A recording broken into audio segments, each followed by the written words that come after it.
pár dní sa začína už 5. ročník charitatívnej cyklojazdy, na ktorej sa zúčastní aj moderátor športových novín Peter Varinský. Projekt podporuje nadácia televízie Markíza, ktorá chce aj takto pomôcť deťom s neľahkým osudom.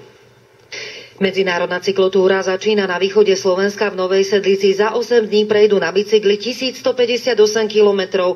Trasa je presne naplánovaná cez 263 obcí. Postupujeme etapu po etape po mestách, ktoré máme nahodené na internete až do Bratislavy. Bicyklovanie patrí medzi obľúbený šport mnohých Slovákov. Kto chce, môže sa zapojiť. Ľudia sa chcú na vlastné náklady dopraviť do daného mesta a chcú absolvovať či 20-30 km. Je to prístupné každému, prístupné deťom, starým, mladým, všetkým. Cyklistika mi je celkom blízka, ale väčšinou taká tá stacionárna, takže doma šlapem, ale ďaleko sa nedostanem, väčšinou iba na mieste.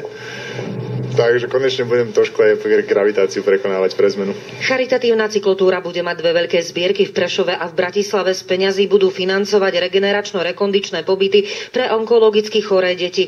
No a spustia aj individuálnu dopravu pre deti zo sociálne slabších rodín. Jediné mesto Bratislava túto službu nemá. Je dobré, když je podpoří co největší množství lidí.